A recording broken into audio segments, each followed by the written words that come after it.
అందరికీ నమస్కారం. వినాయక చవితి రోజు గణేశుణ్ణి చూసి శివుని తలపై ఉన్న చంద్రుడు నవ్వినందుకు పార్వతీదేవి చంద్రునికి ఇచ్చిన శాపం గురించి అందరికీ తెలిసినది. అయితే అసలు శివుని తలపై చంద్రుడు ఎలా వచ్చాడు మీకు తెలుసా? తెలియాలంటే ఈ వీడియోని చివరి వరకు చూడండి.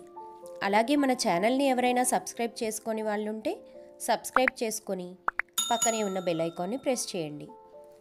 పరమేశ్వరుడు పరమదయాళువు. లోక కళ్యాణం కోసం నిరంతరం శ్రమిస్తాడు. దానికోసం ఎన్ని కష్టాలొచ్చినా విశ్వరక్షణకు ముందుకు సాగుతుంటాడు.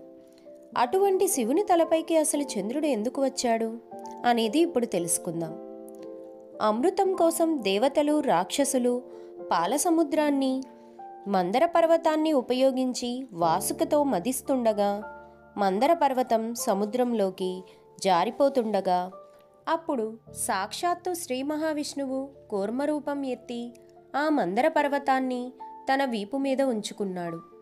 ఈ ప్రక్రియలో సురాభాండం, అప్సరసలు, కౌస్తుభము, ఉచ్చైశ్రవము, కల్పవృక్షము, కామధేనువు, ఐరావతము, లక్ష్మీదేవి, పారిజాత వృక్షము, హాలాహలం, చంద్రుడు, ధన్వంతరి, అమృతము ఆవిర్భవించాయి.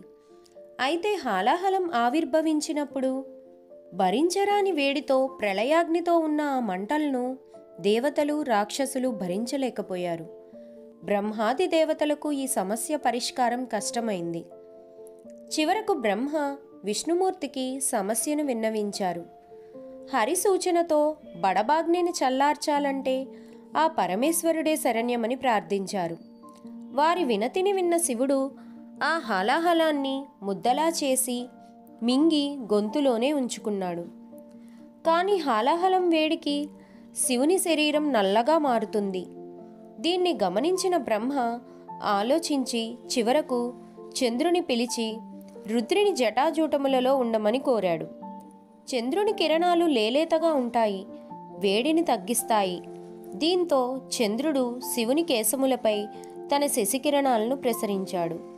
అయినా వేడి తగ్గకపోవడంతో గంగను పిలిచి ఉమాపతి శిరస్సుపై ఉండి నిత్యము నీటి ప్రవాహంతో అభిషేకం చేయమనగా నాటి నుండి నిత్యాభిషేకంతో ఆ జంగమయ్యకు ఉపశమనం కలిగిస్తోంది.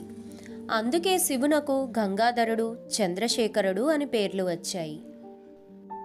ఈ వీడియో కనుక మీకు నచ్చినట్లయితే లైక్ చేయండి. అలాగే సబ్స్క్రైబ్ చేసుకొని పక్కనే ఉన్న బెల్ ఐకాన్ని ప్రెస్ చేయండి. Thank you for watching.